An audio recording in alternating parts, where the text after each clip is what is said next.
लड़की खूबसूरत और गैर शादीशुदा थी और साहिबजादे उन पर बुरी तरह लट्टू हो गए थे। वालिदैन के जरिए रिश्ता भिजवाने के बजाय खुद ही लड़की से अपना मुद्दा बयान करने की कोशिश की, जिस पर लड़की ने साफ इनकार कर दिया और वालिदैन की मर्जी से शादी कर ली। लड़की मां बन गई और इस बात को 11 बरस गुजर गए। ठुकराए हुए आशिक ने एक बार फिर उसे अपनाने की कोशिश की। इस कहानी में खूबसूरत मोड़ भी हैं और तलखियां भी। मैं हूं पारस मसरूर और आप देख रहे हैं कोई देखे न देखे, शब्बीर तो देखेगा। सफूरा के वालिद ड्राइंग रूम में एक सोफे में धंसे हुए अखबार पढ़ रहे थे। कुछ देर में उन्होंने अखबार तय करके एक तरफ रखा, इतने में बेटी की आवाज सुनाई दी। अब्बू नाश्ता लाऊं आपके लिए? हाँ बेटा, नाश्ता तो ले आओ। अरे हाँ, बात सुनो बेटा। जी अब्बू जी। इधर आओ बेटा। अरे बेटा देखो, सारा घर बिखरा पड़ा है। काम वाली से कहो कि हर चीज सलीके से रखते हैं। अरे शाम को हमारे दोस्त आ रहे हैं, बहुत मजे के आदमी है वो। कौन, वो अनवर अंकल? जी हाँ। अरे भाई, पाए की फरमाइश कर रहे थे तो मैंने कहा आ जाए आप। लेकिन अब्बू पाए तो नहीं है, वो तो आपको लाने पड़ेंगे। अरे बेटा वो तो मैं ले आऊंगा, बस मैं कह रहा हूँ हर चीज सलीके से हो तो मेरी शान बढ़ जाएगी। अरे भाई शायद वो हमें नवाबों के खानदान का समझते हैं। चले अब्बू, आप टेंशन ना ले, मैं सब कर लूंगी। नहीं, पाए तो बेटा तुम्हारी अम्मी बनाएंगी, बस तुम उसे सलीके से सर्व कर देना। ठीक है अब्बू जी, मैं कर दूंगी। नाश्ता लाऊं आपके लिए? हाँ बेटा। अच्छा भाई, नाश्ता करके मैं भी पाई जाऊंगा बाजार से। चलो नाश्ते की तैयारी करते हैं। सफूरा के वालिद के साथ एक ही दफ्तर में काम करने वाले अनवर साहब का ताल्लुक भी एक मुअज़्ज़िज़ और पढ़े लिखे घराने से था। उनका एक बेटा भी था जो सफूरा ही का हम उम्र और ज़हीन नौजवान था। दोनों घरानों के दरमियान कराबतदारी थी और एक दूसरे के यहाँ आते जाते भी थे। शब्बीर ने देखा कि डाइनिंग टेबल सजी हुई थी और सफूरा के वालिद टहल टहल कर अपने दोस्त को फोन कर रहे थे। अरे अनवर साहब, कहाँ रह गए आप? कितनी देर? देखिए, पाए अगर ठंडे हो गए तो फिर हमारी जिम्मेदारी नहीं है। अरे नहीं भाई, हमारी बेगम ने बनाए हैं। आपको शायद मालूम नहीं कि हम तो घर के नवाब हैं भाई। हमारी बेगम और हमारी बेटी तो हमें हिलने नहीं देती हैं। हाँ ठीक है, बस आप जल्दी जल्दी आ जाइए। ओके, अल्लाह हाफिज़। अच्छा भाई। अब्बू, अनवर अंकल आ रहे हैं? हाँ भाई, आ रहे हैं। वो बहुत सुस्त इंसान है वो। अब्बू आप हंस क्यों रहे हैं? अरे भाई, वो समझ रहे हैं कि पाए मैंने बनाए, जबकि मैंने कहा कि हमारी बेगम को दम या गनीमत जानो, तो कह रहे हैं सारे मर्द यही कहते हैं। खैर अब्बू, जब वो आ जाए तो आप मुझे बता दीजिएगा, मैं खाना लगा दूंगी। हाँ ठीक है बेटा। अच्छा बात सुनो, ये तुमने क्या हुलिया बनाया हुआ है? क्यों अब्बू, अच्छी नहीं लग रही? अरे अच्छी तो लग रही है बेटा, लेकिन जब घर में मेहमान आते हैं तो भाई कोई भरम भी होना चाहिए ना। आप कब से दुनियादार हो गए? है, मैं चेंज कर लेती हूँ। ठीक है। सफूरा अंदर गई और उधर ड्राइंग रूम का दरवाजा खुला और एक मुलाजिम ने इत्तला दी कि कोई उनसे मिलने आया है। सर, बाहर कोई आदमी है आपसे? अरे भाई, आदमी मिलने नहीं आएगा तो कौन मिलने आएगा? वो अनवर साहब होंगे। एक काम करो, नाम पूछना और उनके अंदर भेज देना। सफूरा का बाप ड्राइंग रूम के दरवाजे पर इस्तकबाल के लिए खड़ा हो गया। अरे आइए अनवर साहब, आइए। आ जाओ बेटा आप। अरे बेटा, तुम भी साथ आए हो? माशाल्लाह। हाँ भाई, पाए का पता चला था, ये भी तो पाए के बहुत शौकीन है। अरे बहुत अच्छा किया भाई, आ गए तुम। देखें, मैं बिना बताए आ गया। चपत लगाऊंगा तुम्हारे। अरे अपने घर में कुछ पूछ के आता है। देखें अनवर साहब। अरे सफूरा बेटा। जी अब्बू जी। देखो बेटा। सलाम अंकल। अरे माशाल्लाह, जीती रहो। ये बेटा है मेरा ऑन, पहले मिली हो ना? जी अंकल, एक आधी बारी मिली है। आइए ना, आप बैठिए। सफूरा बाहर चली गई और अनवर का बेटा ऑन अच्छे बच्चों की तरह नजरें नीची किए बैठा रहा। हाँ भाई, अब बताया। अरे अनवर साहब, भाई अच्छा किया आप आ गए। 24 घंटे ऑफिस का काम सवार रहता सर पर, भाई एक दिन तो हमारा भी होना चाहिए ना। अब ठीक कह रहे। हाँ भाई, ऑन तालीम तो मुकम्मल हो गई ना आपकी? जी, टेस्ट की तैयारी चल रही है। अपना अनवर साहब, भाई ऑन को भी वही बनाएंगे जो आप और हम बने हैं। भाई शौक है इनका, कहते हैं कि इनको हमारा महकमा और पेशा दोनों पसंद है। वेल डन भाई, बहुत अच्छी बात है। तो हमें बहुत मेहनत करनी पड़ेगी हमारे इस महकमे में आने के लिए, क्योंकि हमारे महकमे में सिफारिश बिल्कुल नहीं चलती है। अच्छी बात है, और मैं तो खुद मेरिट को पसंद करता हूँ। गुड। अरे बेटा हूँ, मुझे तो बताओ ना, तुम खुद को फिट रखने के लिए रोज कितना दौड़ते हो? अरे भाई सुबह सुबह 6-7 किलोमीटर दौड़ता है ये। अरे भाई अनवर साहब ये तो बहुत जरूरी है। सफूरा बेटा जी अब्बू जी। अपनी अम्मी को बुलाओ और तुम भी आ जाओ। अच्छा अब्बू जी भेजती हूँ। अरे भाई अस्सलाम वालेकुम। वालेकुम अस्सलाम। बैठिए ना। और कहिए कैसे हैं? अल्हम्दुलिल्लाह, कैसे कर रहे? ये ऑन है ना? जी मैं माशाल्लाह। खाना लगा दूं? हाँ भाई पहले ही बहुत देर हो चुकी है, खाना लगवा दो। सफूरा बेटा अब्बू कह रहे खाना लगाओ। जी ठीक है अम्मी जी। सफूरा की माँ इंतजामात के देखभाल के लिए अंदर चली गई। अनवर और सफूरा के वालिद गपशप करते रहे और ऑन ड्राइंग रूम में लगी पेंटिंग्स देखने लगा। सफूरा, उसकी माँ और एक काम वाली का डाइनिंग टेबल पर आना जाना लगा रहा। फिर सफूरा ने वालिद को मुखातिब किया। अब्बू जी खाना लग गया, आप लोग आ जाएं। अरे वाह, जीती रहो। ऑन आ जाओ। आ जाओ भैया आ जाओ। सफूरा की माँ और खुद सफूरा डाइनिंग टेबल पर बैठ गई।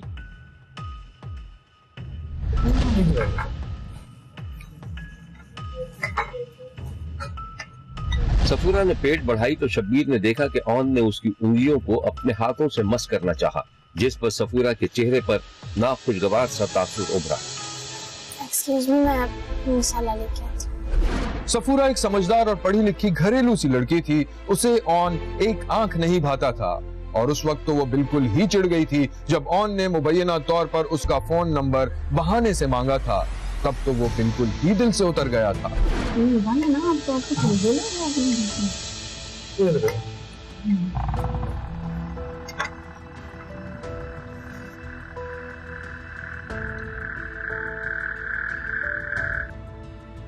सफूरा बहाना करके अंदर गई और जब दोबारा वापस आई तो उसने अपनी जगह बदल ली थी और इस बात को ऑन के बाप ने भी महसूस कर लिया था। उसने कनखियों से अपने बेटे की तरफ देखा लेकिन वो बदस्तूर निगाहें नीचे किए रहा। बहुत मजे के भाई, सुभान अल्लाह, बहुत बहुत शुक्रिया। अरे भाई शुक्रिया तो आप इन दोनों का अदा करें। अरे नहीं, बस ऐसे ही आप लोग आए, बहुत अच्छा लगा। आंटी किसी दिन आप हमारे घर आए, मैं आपको अपने हाथ से ना आपको करेले और कीमा बना के खिलाऊंगा। हाँ भाई, इसको कुकिंग का भी शौक है। अच्छा जरूर। अच्छा रेसिपी बताओ। आप मुझे अपना व्हाट्सएप नंबर दे दो, मैं आपको शेयर कर दूंगा। अरे बेटा मैं कहाँ व्हाट्सएप चलाती हूँ। सफूरा का दे दें। हाँ जी लिखिए। बताएं। सफूरा इस अचानक फरमाइश पर सटपटा गई। ठीक है, मैं आपको घर जाते शेयर कर देता हूँ। ठीक है, बहुत शुक्रिया। अल्लाह हाफिज़। शब्बीर ने देखा कि सफूरा, उसकी माँ और बाप दोनों मेहमानों को रुखसत कर रहे थे। मेहमान चले गए तो सफूरा का बाप भी आराम करने के लिए अपने कमरे में चला गया। अच्छा भी बेगम भाई मुझे गाड़ी नहीं दी, मैं समझ जा रहा हूँ। हाँ आप सो जाए, हम लोग ये समझ लेते हैं। हाँ ठीक है। सफूरा का बाप चला गया तो बेटी ने अपनी माँ को आंखें दिखाई। अम्मी यहाँ भी बहुत अजीब है। क्या हो गया बेटा? आपने उसको व्हाट्सएप नंबर क्यों दिया? वो आपको कोई रेसिपी सेंड नहीं करेगा। अरे तुम पागल हो गई हो, तुम घर का बच्चा है, ऐसी कोई बात नहीं है। अम्मी जब वो आपको पहली रेसिपी सेंड करेगा तब मैं देखूंगी। क्या हो उसने गया? बहाने से मेरा नंबर लिया। क्या हो गया है तुमने? अजीब अजीब बातें कर रही हो। मैं जा रही हूँ सोने, और ऐसा करो कि तुम भी ये सब छोड़ दो, मैं मासी से करवा लूंगी सब काम, तुम भी सो जाओ। ऑन ने सफूरा को मैसेज पर शादी के लिए राजी करने के लिए एड़ी चोटी का जोर लगा दिया, लेकिन सफूरा ने साफ इनकार कर दिया। फिर सफूरा की अरेंज मैरिज हो गई और वो ब्याह कर मुल्तान से फैसलाबाद चली गई। ऑन के वालिद का भी तबादला हो गया था और वो लोग भी इलाका छोड़ गए और इस बात को 11 बरस गुजर गए। एक दिन शब्बीर ने देखा कि सफूरा अपने वालिदैन के घर अपनी 6 साला बेटी को पढ़ा रही थी।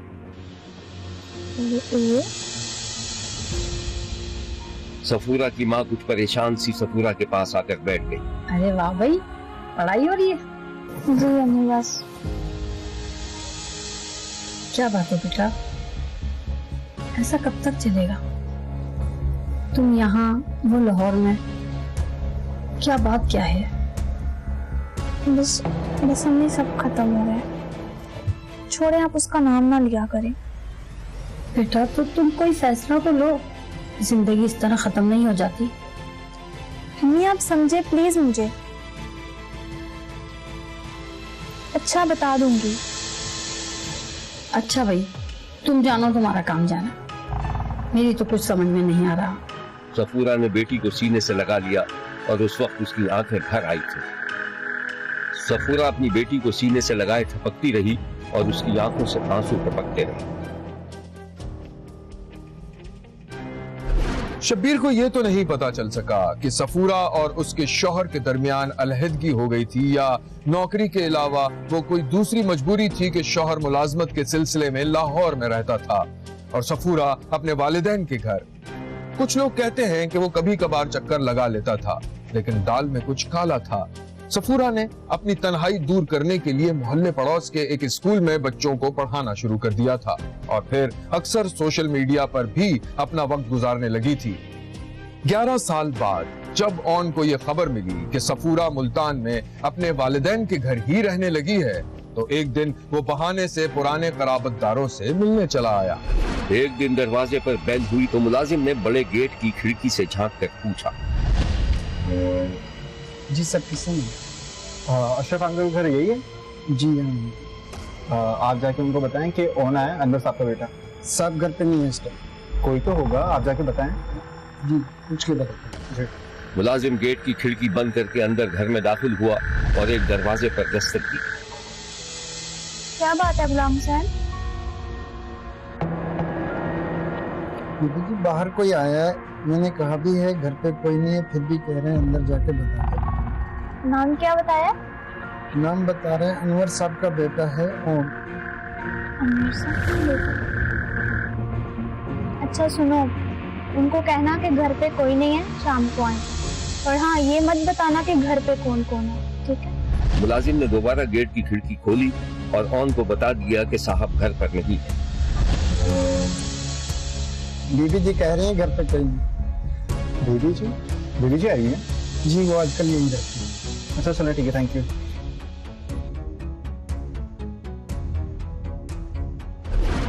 ऑन ने सफूरा के बारे में तमाम मालूमात जमा कर ली थी कि वो कब और किस वक्त पढ़ाने के लिए घर से निकलती है और ये भी कि शौहर से मुबैना अलहदगी हो चुकी है। अब इन मालूमात की रोशनी में उसने मुबैना तौर पर सफूरा को मुख्तलिफ तरीकों से शादी पर आमादा करने की कोशिश की, लेकिन सफूरा ने साफ इनकार कर दिया। एक दिन शब्बीर ने देखा कि सफूरा सुबह सवेरे घर से निकली। मुबैना तौर पर ऑन ने सफूरा का पीछा करना शुरू किया और एक जगह उसे रोककर दो टोक बात करने की कोशिश की। मोहतरमा, इतने नखरे भी अच्छे नहीं होते। शादी की रिक्वेस्ट तो की थी मैंने, कोई गुनाह तो नहीं किया। मिस्टर, मुझे पता था कि तुम ये बदतमीजी जरूर करोगे कि एक औरत को सरे राह पे रोककर अपना इश्क झारोगे। यहाँ से चले जाओ और मुझे परेशान करना बंद कर दो, वरना मैं शोर मचा के सबको बुला लूंगी। ओके, मैडम पास की नौबत नहीं आएगी। अगर आप मेरी नहीं हो सकती तो किसी की भी नहीं हो सकती।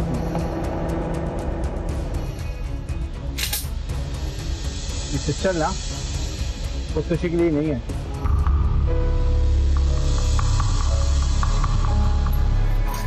ग्यारह साल की मोहब्बत थी मेरी। शब्बीर ने देखा कि सफूरा जमीन पर गिर गई थी और ऑन बड़े इत्मीनान से अपनी पुश्त सफूरा की तरफ किए आगे बढ़ रहा था। पिस्तौल उसने जेब में रख लिया। सफूरा के कत्ल के बाद इलाके में सनसनी फैल गई थी। ऑन को गिरफ्तार करके उसके खिलाफ महकमा जाती कार्रवाई शुरू होने की खबरें भी मिली है। केस हाईलाइटेड था, टीचर थी, फीमेल थी और उसकी सीसीटीवी फुटेजेस मीडिया पे भी बहुत चली, जिससे काफ़ी हाइप क्रिएट हुई। उसमें हमारे लिए चैलेंजेस ये जो थे वो ये थे कि एक तो मुलजमान को ट्रेस करना, दूसरा हम कोर इशू या प्रॉब्लम तक पहुँचे जिसकी वजह से ये वक़ूआ हुआ था। हमारी टीम्स, हमने बहुत सारी टीम तश्कील दी। हमने अपनी रूट क्लियरेंस के लिए टीमें तश्कील दी। हमने अपनी जो आईटी की टीम है उसको मोबिलाइज़ किया। हमने जो ग्राउंड इंटेलिजेंस है उसको पिक किया। ग्राउंड इंटेलिजेंस को पिक करते हुए हमने सारी चीज़ें कलेक्टिवली उसको जब हमने स्टडी किया तो हम इस पैटर्न पे पहुँचे कि जो मुलजिम है वो एक्चुअली इस शहर का नहीं था।